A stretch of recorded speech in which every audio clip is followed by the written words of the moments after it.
ఇప్పుడు మన government adviser మరి పెద్దలు మాజీ మంత్రివర్యులు సుదర్శన్ రెడ్డి గారిని మాట్లాడవలసిందిగా కోరుతాను. సభాధ్యక్షులు మిత్రుడు భూపతి రెడ్డి గారు, అదేవిధంగా మన నిజామాబాద్ వచ్చేసిన ముఖ్యమంత్రి రేవంత్ రెడ్డి గారు, అదేవిధంగా ఇరిగేషన్ సివిల్ సప్లై మినిస్టర్ గారు ఉత్తమ్ కుమార్ రెడ్డి గారు, మనం మంచిగా పండించడానికి సలహాలు ఇచ్చే అగ్రికల్చర్ మినిస్టర్ గారికి, తుమ్మల గారికి, అదేవిధంగా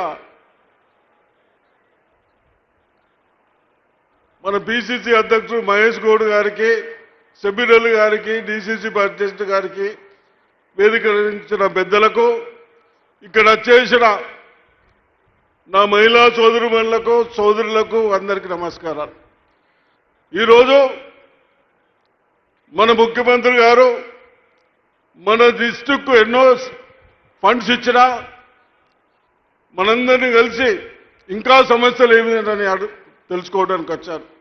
నేను ముఖ్యమంత్రి గారికి థ్యాంక్స్ చెప్తా ఉన్నాను.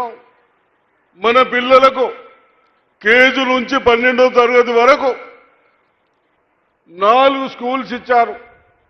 మన డిస్టిక్లో 4 స్కూల్స్ ఇచ్చారు. మనం ప్రైవేటు స్కూల్స్కి పోకుండా మనం ఇక్కడనే చదివించుడు అక్కడనే, ఉండటానికి కూడా హాస్టల్స్ అక్కడనే. ఒక్కొక్క స్కూల్స్కు 200 కోట్ల రూపాయలు కేవలం మనకే 4 ఇచ్చి వాటికి 800 కోట్లు అయినాయి. ఇప్పుడు మున్సిపాలిటీలో గత ప్రభుత్వాలు నిర్లక్ష్యం చేసి మన ప్రజలని మీ అందరి ఇబ్బందులు తొలగించాలని మేము చాలా కష్టాలు ఉన్నాయి, డ్రింకింగ్ వాటర్ కానీ, డ్రైనేజ్ కానీ, రోడ్స్ కానీ అని చెప్పిన తర్వాత వారు మా బోధన పట్టణానికి 50 కోట్లు ఇచ్చారు. ఏడికి అమృతు దాంట్లో తాగటానికి కానీ, పైపు లైన్లకు కానీ, కొత్త నల్లలు ఇచ్చుకోవడానికి కానీ. అదేవిధంగా రోడ్స్ కనీసం బోధనలో 140 కల్వెట్స్ కూడా పోతే గత ప్రభుత్వాలు చేయలే. దాని కొరకు 18 crores ఇచ్చారు, 18 కోట్లు ఇచ్చారు.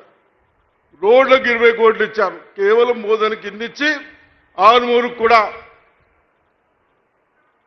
అమృత్కో పైపు లైన్లకు 43 కోట్లు ఇచ్చారు. రోడ్లకు 18 కోట్లు ఇచ్చారు. మళ్ళీ కాలువలకు రోడ్లకు 20 కోట్లు ఇచ్చాం.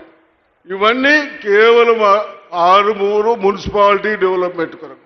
అదేవిధంగా భీములకు కూడా అంత చిన్న పట్టణమైనా తాగడానికి ఇబ్బంది వద్దు, పైపులు ఉండాలి, ఓహెచ్ఎస్ఆర్ పెద్ద పెద్ద ట్యాంకులు కట్టాలి, మనకు 10 సంవత్సరాలు ఎక్కడ ఇబ్బంది కాకుండా ఉండాలన్న ఉద్దేశంతో భీములకు కూడా 25 కోట్లు, రోడ్లకు 12 కోట్లు ఇచ్చారు. అదేవిధంగా నిజామాబాద్కు చాలా పెద్ద పట్టణం కార్పొరేషన్, ఆ కార్పొరేషన్కు తాగడానికి కానీ, పైపు లైన్లకు కానీ 217 కోట్లు ఇచ్చారు. అదేవిధంగా 32 కోట్లు రోడ్డుకి ఇచ్చారు. 60 కోట్లు మన డ్రైనేజ్, అండర్ గ్రౌండ్ డ్రైనేజ్లకు 45,000 కనెక్షన్ ఇచ్చేది ఉంది. గతంలో కేసీఆర్ గారు ప్రభుత్వం ఉన్నప్పుడు ఒక కనెక్షన్ ఇవ్వడానికి 2,500 అడిగారు, మీరెవరు కట్టలే. ఇప్పుడు మన ముఖ్యమంత్రి గారు వారి దగ్గరనే పోటీపోలు ఉంది కాబట్టి ఎటువంటి ఒక రూపాయి కట్టకుండా మొత్తం కనెక్షన్స్ ఇవ్వమని చెప్పారు. దానికి కూడా మన 163 కోట్లు ఇచ్చారు. ఈ విధంగా అన్నిచ్చుకుంటూ ఇండ్లు, మనందరికీ ఇండ్లు వస్తున్నాయా? ఇండ్లకు మనకు 850 కోట్లు 850 కోట్లు ఇండ్లు ఇచ్చారు. ఈ విధంగా నెలకు 30 కోట్ల రూపాయలు ఇళ్ళకే అవుతున్నాయి. నెలకు ఇప్పటిదాకా శాంక్షన్ ఇచ్చినాయి, నెలకు 30 కోట్ల రూపాయలు అవుతా ఉన్నాయి. అదేవిధంగా కరెంటు లేకుంటే మనం వచ్చినాక ఈ ఏడాదిన్నరనే 16 సబ్ స్టేషన్లు వేసుకున్నాం.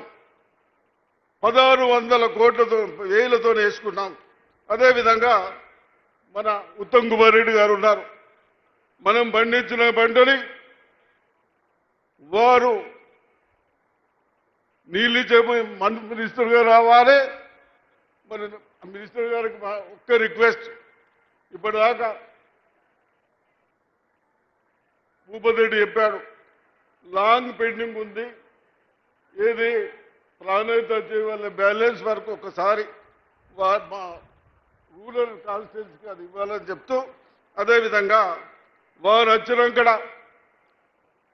సన్న బియ్యం వాళ్ళే అడ్లు కొనుక్కున్నట్టయినా ఆయననే 7 లక్షల టన్నులు వచ్చినాయి. ఎన్ని? 7 లక్షల టన్నులు వచ్చినాయి. ఉత్తమ్ కుమార్ రెడ్డి గారు మీకు నమస్తే చేస్తున్నాము. మా దగ్గర గోదాములు లేవు, ఒక 2 నెలల్లో ఇంకా పంటలు వస్తాయి, ఆ గోదాములు కాల్ చేపియండి. అదేవిధంగా నేను ఎక్కువ చెప్పకుండా రుణమాఫీలు అవన్నీ ఉన్నాయి, కానీ టైం లేదని చెప్తా ఉన్నారు, స్లిప్లు ఇస్తా ఉన్నారు. కాబట్టి మహిళా సోదరులకు మున్సిపాలిటీలో గతంలో ఎప్పుడు లేదు, అడ్డు లేని రుణాలు ఇస్తా ఉన్నాం.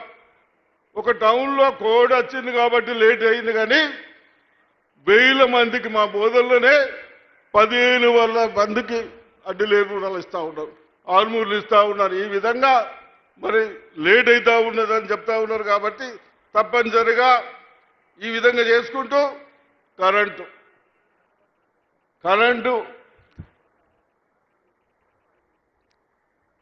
అమ్మా మా కరెంటే ఇస్తున్నారు అంటున్నారు.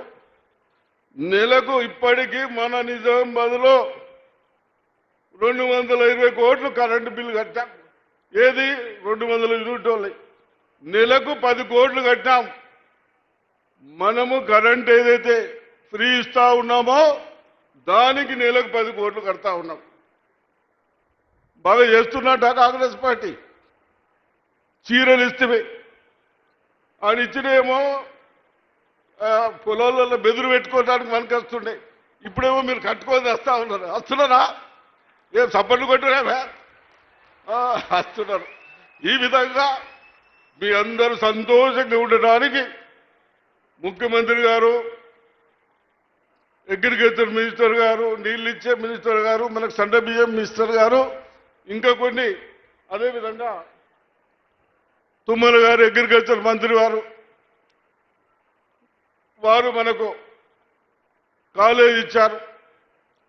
మనం మంచి వ్యవసాయం చేసుకోవడానికి, ఆ స్థలాలు ఇవ్వడానికి, మన పిల్లలను చదువుకోవడానికి కాలేజ్ ఇచ్చారు. అదేవిధంగా ఒక రిక్వెస్ట్, తుమ్మల గారు, మా ఉన్న షుగర్ ఫ్యాక్టరీ అయితే బంద్ అయింది, ఇంకా ఫామ్ ఆయిల్ ఫ్యాక్టరీ మా నిజామాబాద్కి ఇవ్వాలని కోరుతా ఉన్నాను. Thank you.